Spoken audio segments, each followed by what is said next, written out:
Continuamos en el gobierno de la mañana, donde todo comienza, prosigue y nunca termina. 7:58 minutos de la mañana en este viernes 28 de octubre del año 2022.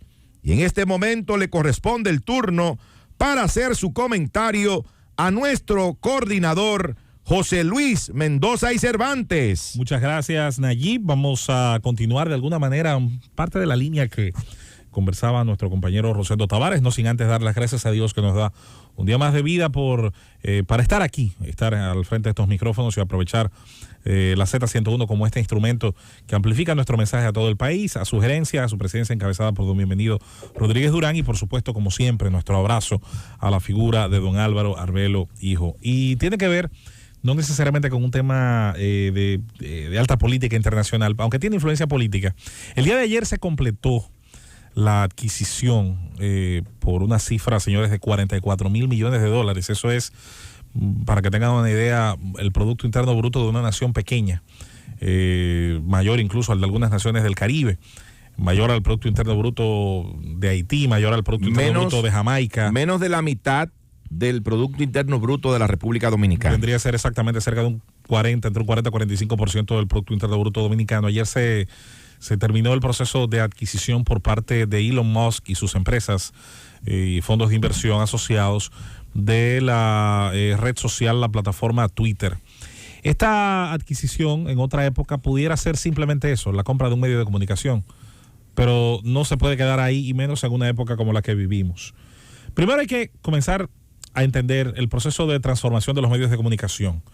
El periodismo moderno, siglo XIX, posterior a la revolución industrial, la transformación de tecnologías que comenzaron a crear más riqueza que nunca y que comenzaron a producir un cambio de vida acelerado en la forma en la que el ser humano vivía, progresaba, comenzaba a superar estadios de desarrollo y que le permitió tener también ocio.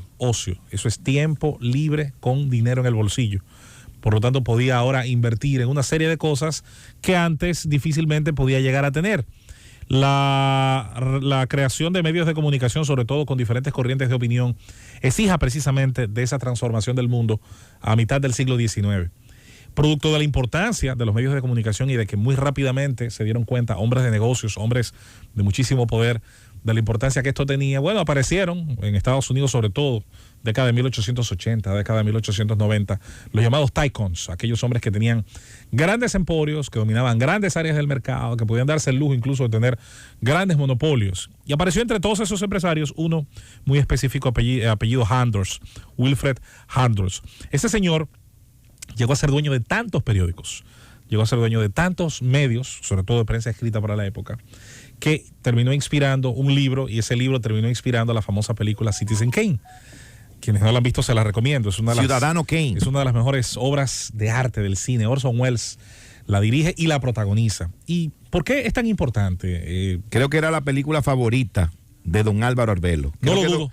Don Álvaro, cada vez, don Álvaro, que es un cinéfilo. Sí, y crítico de cine. Don Álvaro, cápsula de cine. Cada vez que se hablaba de películas importantes, de las mejores, don Álvaro siempre hacía un pequeño espacio para hablar de esa película Ciudadano Kane. Orson Welles, un cineasta que hay que decir desde muy joven destacó, sobre todo por su atrevimiento. Orson Welles yo digo que todos los genios son un poco como necios, y Orson Welles fue aquel jovencito que junto a otros más agarró una emisora muy escuchada de los años 30 y comenzaron una narración teatral de La Guerra de los Mundos, la novela de H.G. Wells. Y hubo gente que sintonizó tarde y no escuchó el aviso, la advertencia de que era algo ficticio. Y cuando lo puso, comienza a escuchar que los extraterrestres están invadiendo el mundo. Y señores, la que se armó no fue corta. Llamaron a todos los servicios de seguridad de la época. Las llamadas no cabían para los servicios de seguridad. En todo caso, esa película es importante. ¿Por qué? Porque además de ser una obra de arte, trata sobre un tema elemental: el poder sobre los medios de comunicación y el poder que a su vez los medios tienen sobre la sociedad. La importancia también de la competencia, la importancia de la diversificación. Hay que decir que en la época en la que surge este señor en el que está inspirado el personaje que protagoniza la película, es un capitalista de la época en la que todavía el acta Sherman, la ley Sherman, la ley antimonopolio norteamericana, pues no se había puesto en uso. Una vez esta ley entra en uso, el primero que la sufre, el primero que la padece inicialmente, es nada más y nada menos que la ESO Standard Oil, la gran compañía creada por John D. Rockefeller, que es dividida en 30 compañías más pequeñas, lo cual después se demostró incluso fue favorable al propio Rockefeller, porque terminaron siendo las compañías más grandes y terminaron dándole incluso una mayor dimensión de mercado. Pero se logró lo que se quería, que era evitar que en un solo escritorio se pudiera dominar la oferta y la demanda de una economía tan grande como la norteamericana. Más adelante se afectaron otras empresas, US Steel, la gran acerera que era primero de Carnegie y que luego la adquirió JP Morgan, el gran banquero norteamericano. De todos modos, es importante establecer sobre el tema de los medios y lo que ocurrió el día de ayer un paralelismo. Cuando en los años 90 el Internet comienza a masificarse y deja de ser una rareza de nerds y de estudiantes universitarios y comienza a convertirse en un producto manejable que pueden adquirir ahora personas privadas, empresas y ciudadanos, y comienza a ser una plataforma de contenidos. Lo primero que se hace a través de Internet es informar, es dar noticias, eso es lo primero que se hace, y luego ofrecer productos. Y comienza un crecimiento, señores, extraordinario de la oferta a través de la industria.com. ¿Y qué fue una de las primeras cosas que la ley en Estados Unidos intentó diversificar? Bueno, aparecieron páginas que tomaban información, que tenían participación del público, donde tú podías comentar, participar, y se decidió acudir a una vieja ley de los años 40, una ley que impedía, por ejemplo, que se demandara a dueños de bibliotecas o vendedores de libros por el contenido de los textos que vendían. Se separó la responsabilidad de quien comparte información con la responsabilidad del que le escribe. Se hizo una separación entre medios editoriales y plataformas. Bueno, esta ley fue sancionada de una manera distinta y más completa a mitad de la década de los 90. Había una mayoría republicana en el Congreso, producto sobre todo del resultado electoral de las elecciones de medio término del primero de los dos gobiernos de Bill Clinton. Y esta ley decidió hacer una separación. Los medios editoriales son, como el New York Times o el Post o el Tribune de Chicago, medios donde un director tiene la responsabilidad de lo que se escribe, y si ocurriera una demanda a este medio, ocurriría una responsabilidad en cascada que va hasta el propietario del medio. Es decir, es un medio editorial donde se es responsable, con firma, de lo que allí sale.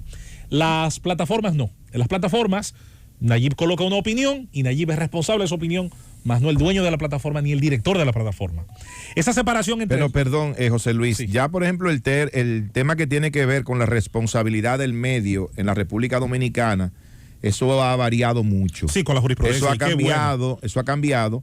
Y ya, por ejemplo, una opinión que tú emitas aquí, que la emita Manuel Conde, que la emita Rosendo Tavares o Nayib Chaede, cualquiera de nuestros compañeros, no necesariamente con esa opinión hacemos responsable al medio, sino que vamos a tener que responder nosotros por esos juicios que hacemos aquí. Estoy de acuerdo, es algo con lo que estoy de acuerdo, porque soy de los que creen en la individualización total de la responsabilidad, tanto penal como civil. Sin embargo, también depende del juez. Depende muchas veces del criterio que tenga el juez. Hay jueces que penosamente, para criterio de ellos, es correcto. Cuando llegues a Twitter, como no voy para allá. Te quiero hacer una pregunta. Sí, claro cuando llegues ahí, yo te quiero hacer una pregunta. Entonces, ¿qué ocurre? Las plataformas lograron a partir de los 90, de finales de mediados de la década de los 90, esa separación en términos legales.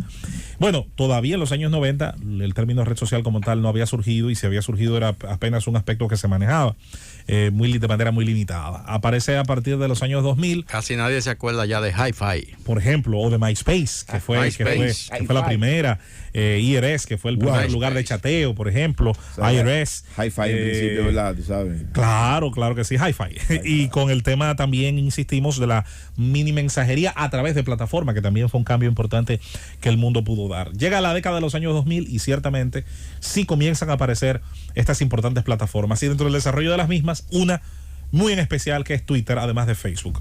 ¿Por qué Twitter muy en especial por encima de Facebook y de las demás? Porque Twitter es desde su nacimiento una red editorial, busca un acercamiento al proceso de opinión y de reacción a lo que está pasando. De hecho, no sé si recuerdan, yo la primera vez que ingresé a Twitter, no con mi cuenta, con la de mi esposa en 2007, 2008, cuando no sabía lo que era, recuerdo que la pregunta que te hacía al momento de colocar un mensaje es: ¿qué está pasando?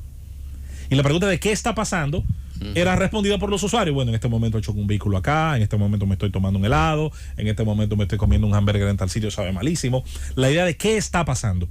Y a partir del año 2007, yo ingreso con mi cuenta a partir del año 2010, sin dudas que satisfizo, se convirtió en una respuesta extraordinaria a la capacidad de convertirse usted mismo en un medio de comunicación, de ser parte de una ola de mensajes, de viralizar. De hecho, conocí la palabra, el término viralización y su concepto fue a partir de entrar a esta red, y ya después en otras tantas, donde por primera vez nos sentimos parte de un todo en términos de mensaje, sin tener que pasar por un editor de un medio de comunicación. Ahí quería que llegaras al tema de Twitter como red social.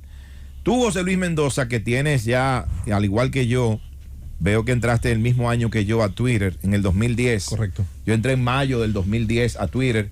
Tengo 12 años en esa red social. Yo entré después que ustedes y tengo más seguidores. No importa la cantidad de seguidores, porque eso va directamente relacionado con la cantidad de tweets también que usted pone todos los días. Y eso... Y la exposición. Exactamente, también la exposición que tiene. Yo regularmente no tuiteo, pero bueno... Quería preguntarte, ¿cómo tú consideras esa red social? ¿Es una red social amigable? ¿Es una red social tóxica, dañina? Para mí, como todos los medios, solo amplifica lo que los seres humanos tienen. La radio, es decir, el elemento técnico, amplifica nuestro mensaje. Este podrá ser bueno o malo, simplemente lo amplifica. Es un elemento inerte. Ahora, la radio, ¿qué ocurre? Suele tener algún tipo de regulación. La regulación, yo creo en la regulación, sobre todo la propia, es decir, el dueño de este medio de comunicación y la dirección de la emisora van a tratar de que lo que aquí salga, aunque seamos libres de decir lo que sea que opinemos, salga en la forma menos ofensiva, en la forma menos polémica, en la forma menos amenazante, sobre todo para evitar, como dijimos hace un ratito, que la emisora corra y cargue con responsabilidad en cascada por un daño que nosotros hagamos acá a un tercero. La red Twitter tiene una particularidad, y es la red que puso a prueba la definición de la que hablé hace un ratito. Es la red que hace comenzar a pensar a políticos, a sociólogos, a estudiosos de la sociedad, y dice, bueno, es una plataforma, ciertamente no tiene una dirección editorial, es cierto, pero lo que allí se dice, los mensajes que se premian o castigan por las mayorías que concursan, que allí leen, que le dan like, que toman un mensaje pero es que hay gente que solo insulta, nada aporta. Lo importante de ese grupo es que tanta gente le sigue. Es decir, si el que insulta, y estoy contigo, hay gente que no tiene vida y que lo que se dedica es a llevarle la contraria al que sí opina. Bueno, si lo siguen 12 personas, si lo siguen una, si lo siguen 2, si lo siguen 8, regularmente es así. Su nivel de daño, su nivel de impacto, hay que decir que es mínimo. Mientras que si a ti te siguen, aunque no le guste cómo tú opinas, pero respetan cómo tú opinas, pero le importa cómo tú opinas a 30,000, 40,000 personas, tú eres una plataforma, tú eres un influencer, tú eres un opinante, un perfil de interés.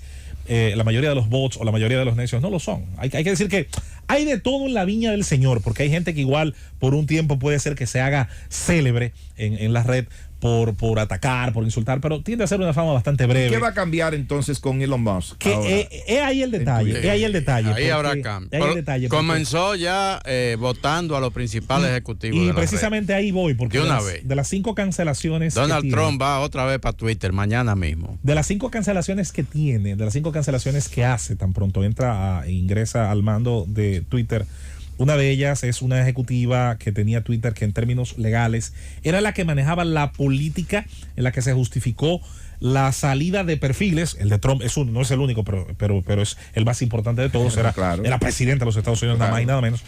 Y donde evidentemente cambia una parte del criterio. Yo todavía le advierto a mis amigos, tanto liberales como conservadores, que esperen que el merengue arranque para saber si es bueno de bailar. Exacto. No se adelanten a los acontecimientos ni hacia un lado ni hacia otro. Aquí entra el tema de la censura. ¿Hasta qué punto debe la red, como política editorial, censurar a uno o censurar a otro? Miren, yo soy el primero que respeta que las empresas privadas pueden tener un marco de administración hacia adentro que tiene que ser respetado. Soy el primero que dice que Twitter es una red social con sus reglas, que el que no la cumpla va para afuera, y que hay otras redes similares. Getter es una. Si a usted le gusta más Getter, se entiende que está más libre ahí, pues vaya a esa. Usted no hay un derecho humano a utilizar Twitter. Al final es una plataforma con su marca, con sus reglas. Claro. ¿Qué pudiera cambiar? Y para ir tal vez cerrando el embudo sobre este tema, esta adquisición, esta compra va a ser seguida, no tengo ninguna duda, sobre todo por la clase política norteamericana, por la clase empresarial con lupa.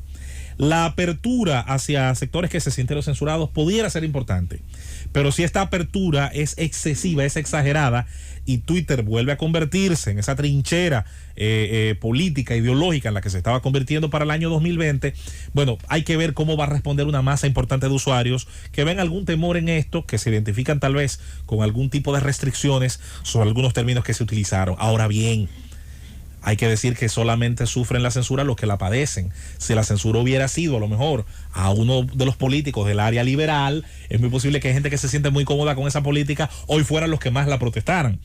En ese sentido hay que ver qué nivel de equilibrio puede lograr el señor Musk, porque en estos momentos no hay realmente, lo digo, no existe como en 1995 una clara separación entre plataformas y redes editoriales. Hoy Twitter es una gran red, pero de muchos editoriales, de millones de editores, que muchas veces coinciden en algunos temas que son los trending topics y que muchas veces se diversifican y se diluyen en la opinión de las masas. Lo que sin dudas es un hecho es que al día de hoy no podemos comprender el mundo sin este tipo de propuestas, sin este tipo de herramientas que ya incluso para nosotros como comunicadores se han convertido en entes tan importantes. Llévatelo al mundo.